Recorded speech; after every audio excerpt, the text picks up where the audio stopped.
Tervitus kõigile videomonteerimise huvilistele. Programm, mille kasutamist soovin teile õpetada, on Sony Vegas Pro. Antud hetkel siis Sony Vegas Pro 17 ja avame siis selle Google'is.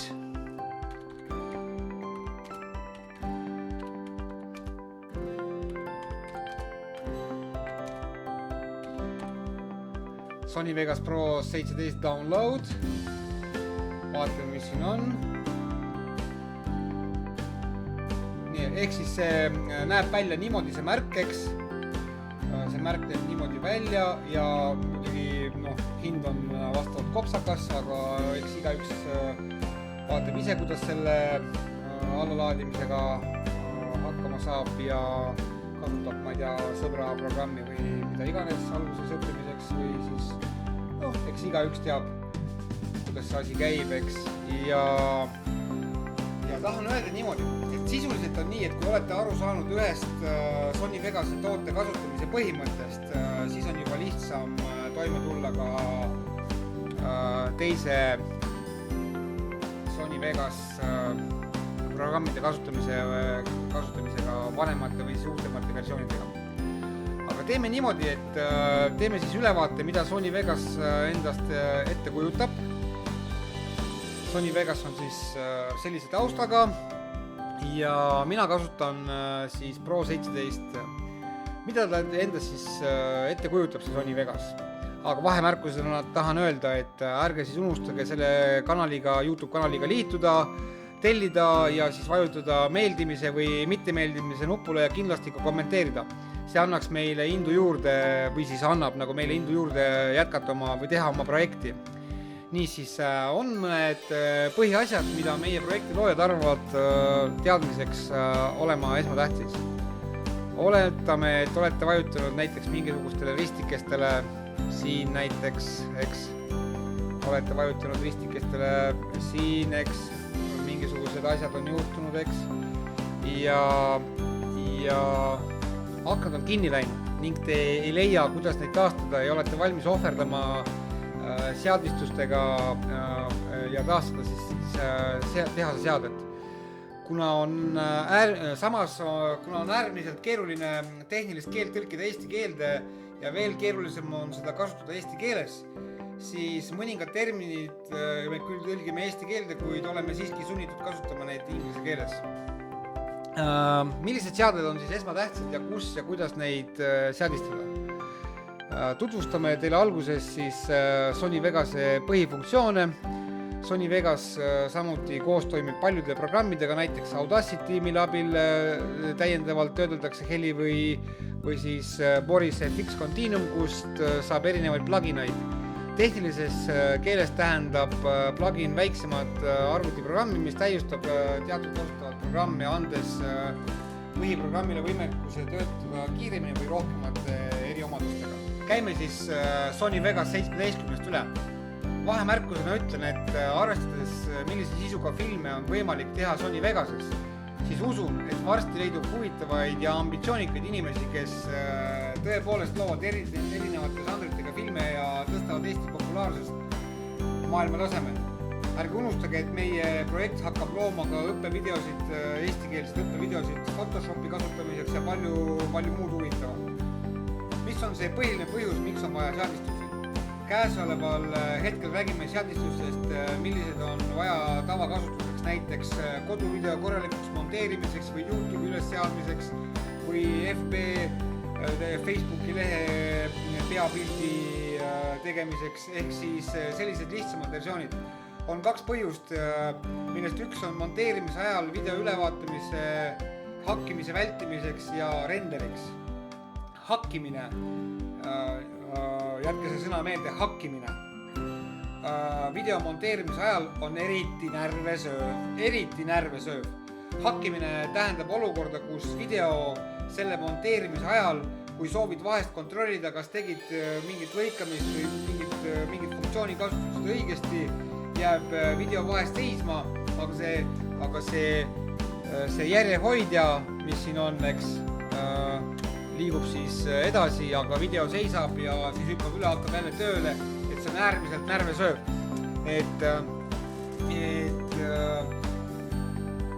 Sellise, inglise keeles on see lags, hakkimine on siis lags. Nagu alguses öeldud, peame mugavuse huvides siiski vahest kasutama inglisekeelseid väljendeid.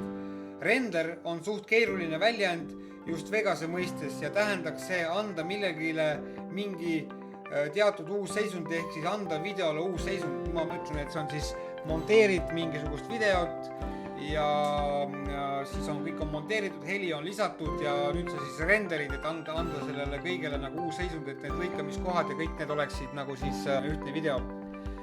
Näitame siis olukorda, kus te olete kõik ära kustutanud, vajutanud, katsetanud, üritanud katsetada, olete ära kustutanud mingisugused asjad, kogemata vajutasite nupule, mõtlesite, et midagi ei juhtu,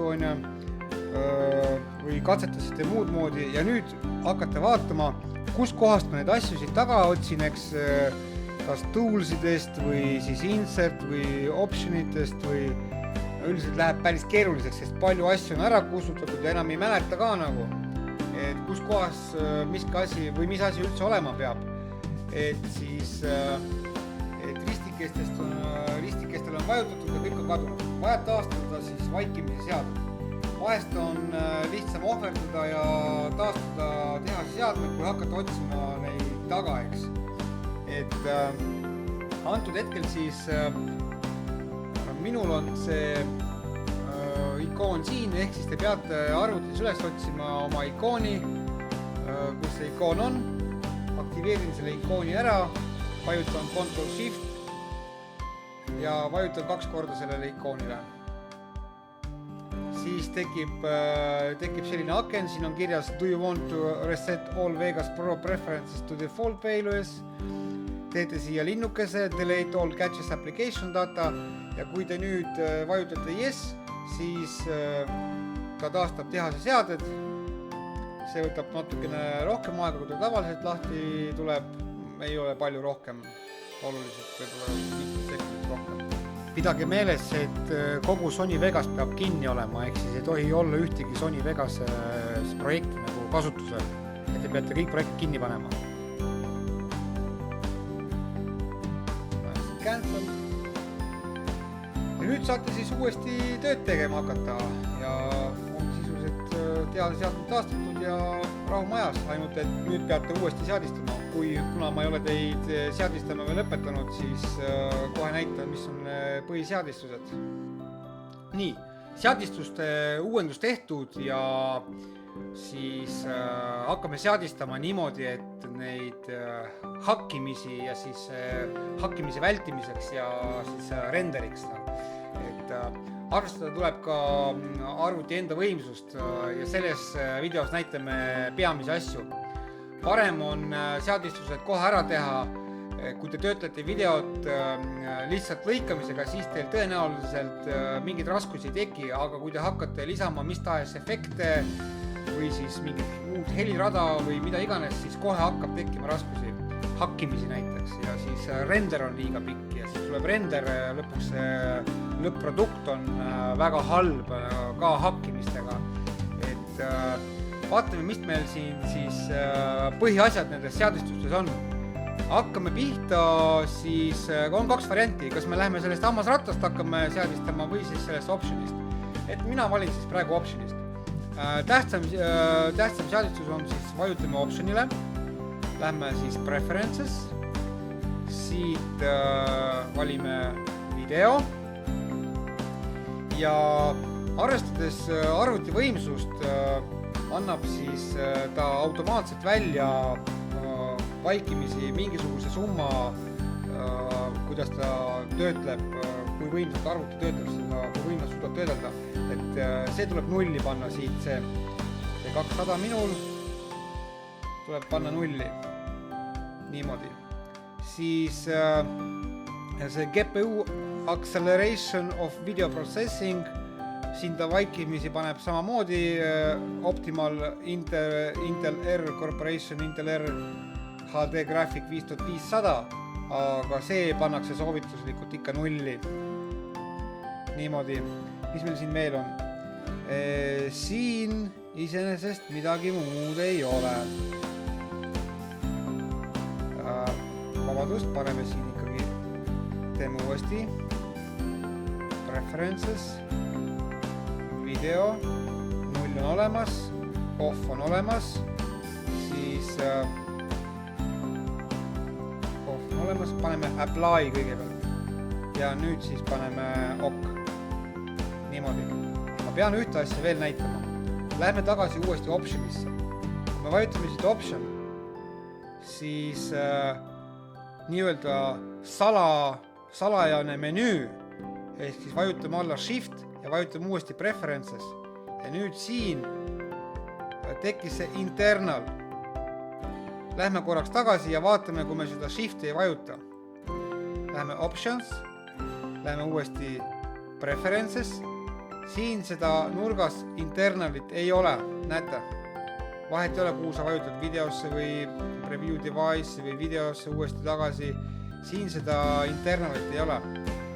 Niimoodi. Lähme siis sellesse salajasse menüüsse, vajutame uuesti shifti alla, vajutame preferences, nüüd tekkis see internal.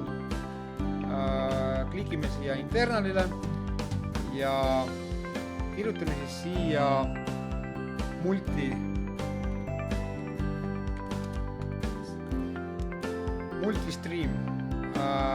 Siis siin on 2 default value ja value peaks, siin on false kirjutatud, selle me peaksime ümber muutma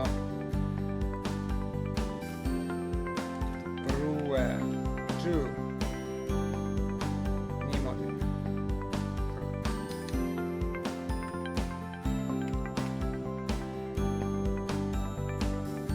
Ok. Niimoodi. See seadistus on tehtud, see on suht tähtis seadistus. Niimoodi. Nüüd lähme siis selle hammasratta juurde. Hammasrattal on ka vaikimisseadistused ja kuna me teeme niisuguse tavavideosid, siis tavaarvutiga, siis ma pigem valiks selle HD 1080 24p ja selle 23 FPS-iga. Niimoodi. Ja väga tähtis asi tuleb kohe. Siin on resample mode. Siin on 3 seadistust. Smart resample, force resample ja disable resample. Vaadake nüüd, mis juhtub. Kui me paneme selle disable resample siia ära, siis pole siin, nagu eelmisel lehel oli, OK või siis apply, eks. Ja minul on see asi, et siin all tegelikult peaks OK ja apply olema.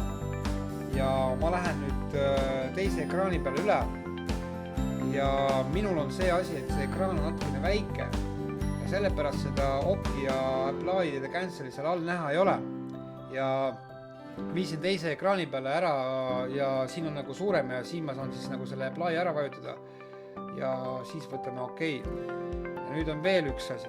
Kuna me Sony Vegast nagu kasutame väga konkreetselt, siis me võiksime teha veel niimoodi, et see Sony Vegas töötus oleks kõikide programmide, avatud programmide puhul nagu eelistuses, sellepärast, et kui me teeme mingi projekti valmis, siis me nagu arvutiga kinni ei pane, me võime teda eelisseisundisse panna. Ja eelisseisundisse me paneme siis seda niimoodi, et võtame siit tegumi ribalt, vajutame tegumi haldurile, leidsime selle Vegasse siin ülesse.